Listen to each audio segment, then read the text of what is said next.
우리가 살면서 억울한 일을 당할 때가 있죠. 어떤 일이 억울할까? 삶에서 돈 뛸 때 있죠, 여러분. 누구에게 돈을 빌려줬다거나 아니면 속았다거나 해서 돈을 띄는 일이 있죠. 그럼 정말 억울하죠. 분통이 터지고. 왜냐하면 그 돈이라는 것은 나의 수고와 노력의 결과물인 거잖아요. 내 수고와 노력을 다 헛되게 가져가 버리는 거니까 그때 이제 화가 나기도 하죠. 또 한편으로는 오해를 사는 경우가 있죠. 내가 그런 말 안 했는데 내가 했다는 거죠. 내가 그런 행동 안 했는데 나보다 그러고 했다고 누군가가 그렇게 헛소문을 퍼뜨리고 다닐 때 있죠. 그러면 그것도 엄청 그 분통 터지는 게 아니에요. 나 그런 적 없는데, 나 그런 행동을 한 적이 없는데 나보다 했다고 하는 거죠. 그럼 분통 터지죠. 여러분, 돈 띈 일이 더 힘들어요? 이렇게 누군가가 헛소문 퍼뜨리고 다니는 게 더 힘들어요? 둘 다 힘들죠. 그렇죠? 둘 다 힘들죠. 그런데 사람마다 좀 다를 수 있겠죠. 살면서요, 다른 사람을 억울하게 해서는 안 됩니다. 그렇잖아요. 내가 억울한 일 당하는 것도 없어야 되겠지만 내가 다른 사람을 억울하게 만들어서도 안 되는 거죠. 우리가 다른 사람을 억울하게 만드는 경우 중에 하나가 우리의 추측이 많은 오해를 낳는 거죠. 이랬을 거야. 저렇게 행동하는 걸 보니까 저 사람이 저랬을 거야. 우리는 많이 추측하잖아요. 집사님이 이런 것 같은데, 목사님이 이런 것 같은데, 장로님이 이런 것 같은데라고 이제 우리가 추측하잖아요. 근데 나는 그렇게 추측해서 다른 사람에게 이런 것 같은데 하면 그 사람은 또 다른 사람에게 이랬대 하고 이제 말이 전달되죠. 그래서 이제 오해가 만들어지고 거짓말이 만들어지는 거거든요. 그래서 우리가 그걸 참 조심해야 합니다. 근데 사람이 추측을 하더라도 좋은 추측만 하면 좋죠. 뭐 착한 일 하셨대. 선한 일 하셨대. 좋은 일 하셨을 거야. 이렇게 추측하면 좋은데 꼭 사람이 부정적인 추측을 해요.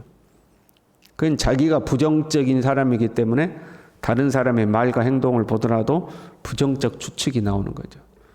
긍정적인 사람은 모든 걸 긍정적으로 바라보고 부정적인 사람은 모든 걸 부정적으로 보는 거거든요. 내가 어떤 다른 사람들을 보고 부정적 추측이 나온다. 그럼 내가 부정적인 사람이라는 것을 스스로 이제 깨달아야 되는 거죠. 어찌됐든가요, 그렇게 억울한 소리를 누군가가 하고 다녔어요. 내가 억울한 일 당했어요. 아주 분통 터지는 일을 당했어요. 그때 여러분은 어떻게 해결하십니까? 내가 막 너무 속이 상하고 막 화가 나기도 하고 막 분통이 터지기도 하고 그럴 때 어떻게 하냐 하는 거죠. 그런 어떤 우리가 일상에서 사소한 오해를 샀을 때도 속이 상하잖아요. 그런데 누군가가 의도적으로 나를 망하게 하려고 의도적으로 모함하고 의도적으로 거짓말을 만들어내고 의도적으로 어떤 그런 헛소문들을 퍼뜨리고 다닌다. 나를 비방하고 다닌다. 그럼 여러분 얼마나 힘이 들까요?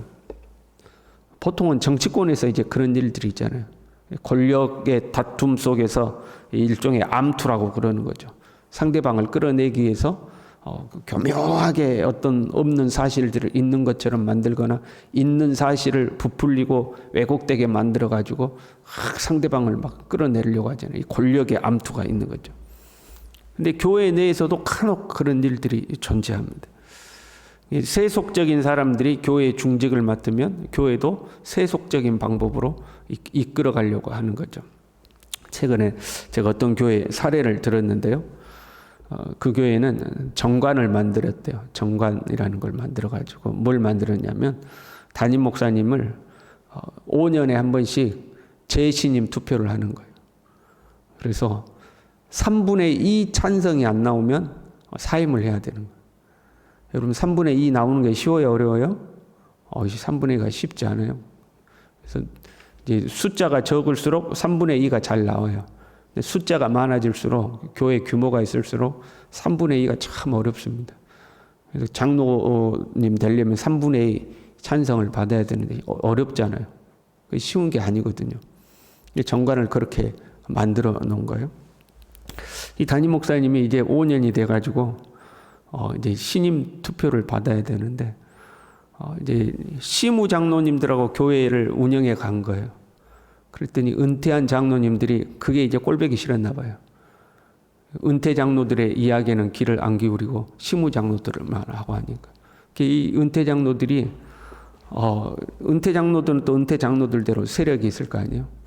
여러분 3분의 1만 반대하면 안 되는 거잖아. 3분의 1만 세력을 규합하면 되는 거잖아.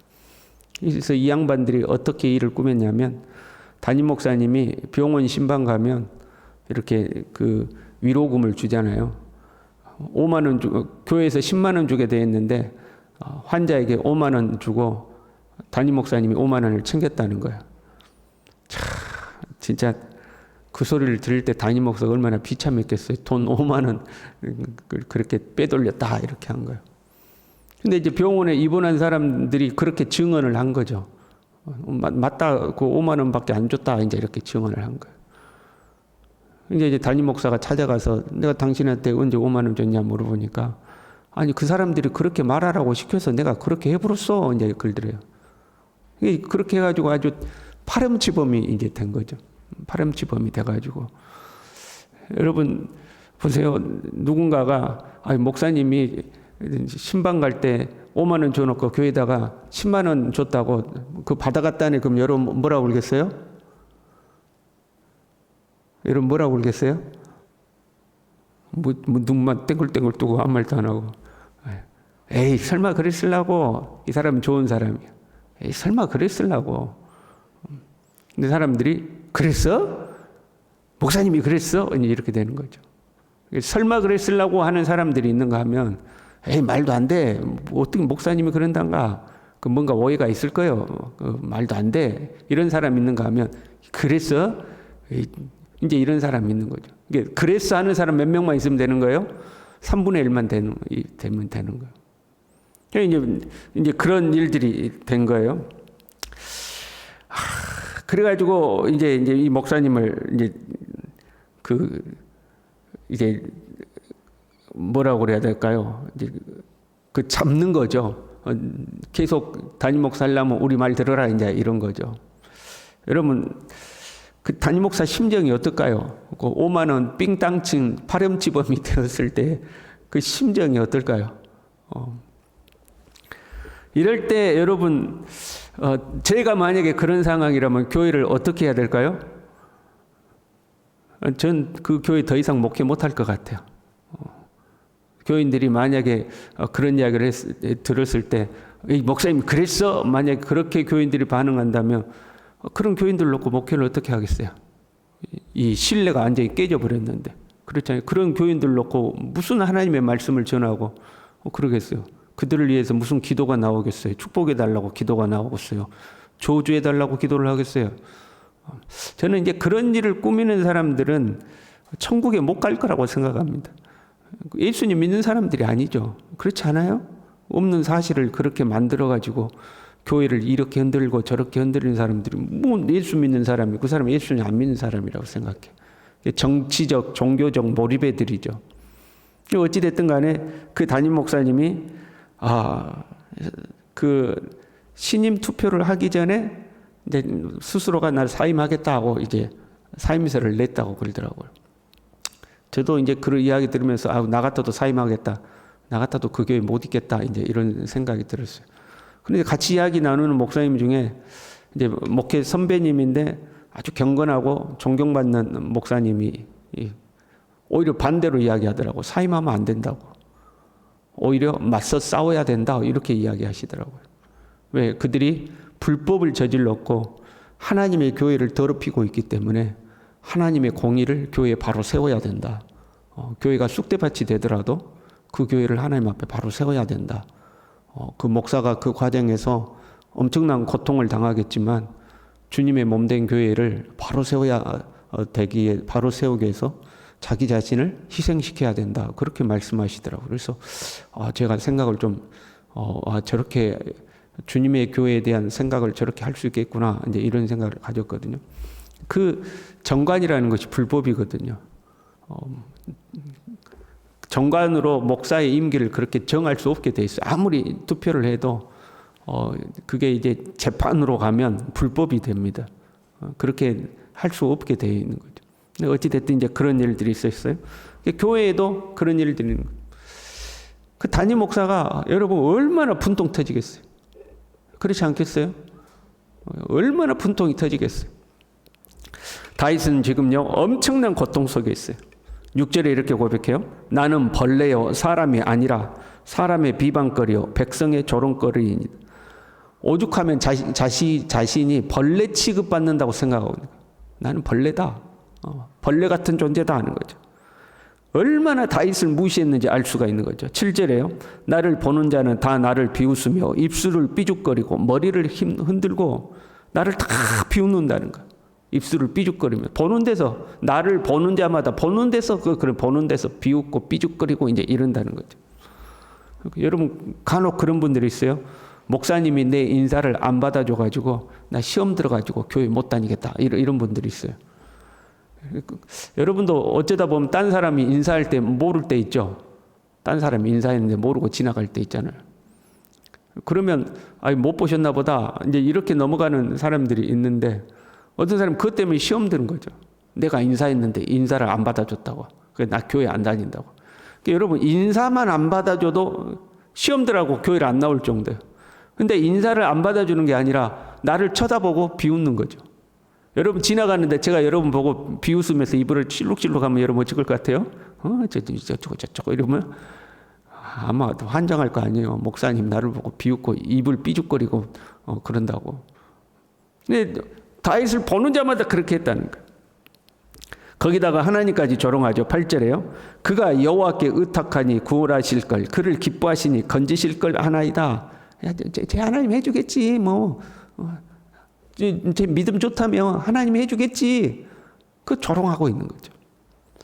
그 비웃음과 조롱이 단순한 조롱으로 끝난 게 아니에요. 12절에 보면 많은 항소가 나를 에워싸며 바산의 힘센 소들이 나를 둘러쌌으니 이제 동물의 왕국 같은 데 보면 막 들소떼들이 막 때로 다니잖아요. 그런 거 본 적 있잖아요. 그것처럼 나를 에워쌌다는 거예요. 그리고 내게 그 입을 벌림이 찢으며 부르짖는 사자 같은 이이다.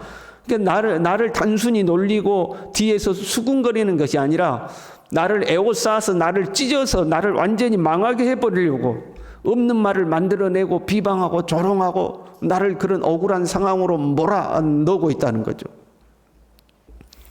이런 상황에서 14절에 나는 물같이 쏟아졌으며 내 모든 뼈는 어그러졌으며 내 마음은 밀랍 같아서 내 속에서 녹았으며 우리가 애간장이 녹는다 그러잖아요. 그 속에서 다 들어가고 녹아들었다는 거예요. 내 힙이 말라 질그릇 조각 같고 내 혀가 입천장에 붙었나이다. 속이 완전히 타 들어가서 우리가 이제 진액이 마른다 그러는 진액이 마른다. 입이 바짝바짝 마를 정도로 완전히 그냥 속이 타 들어가고 이루 말할 수 없는 고통인 거죠. 내 뼈가 다 녹아지는 것, 물같이 내가 다 쏟아져 버리는 것 같다는 거예요. 바짝바짝 마르는 거죠. 여러분 이런 상황이 우리에게 주어진다면 우리는 어떻게 해야 될까요? 다윗은 이런 상황 속에서요. 첫 번째요. 하나님 앞에 기도합니다.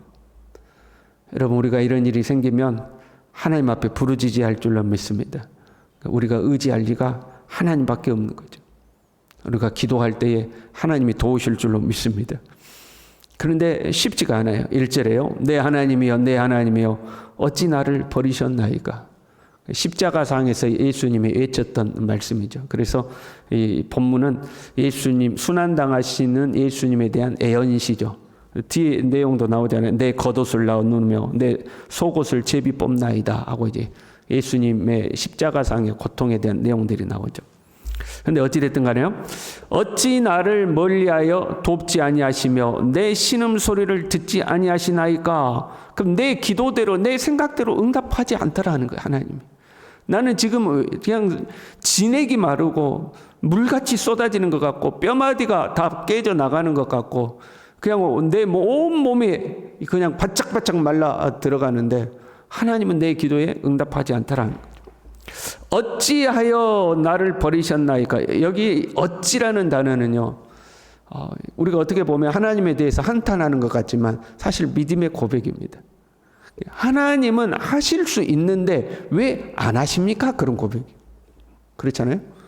하나님에 대한 믿음이 들어있는 거죠.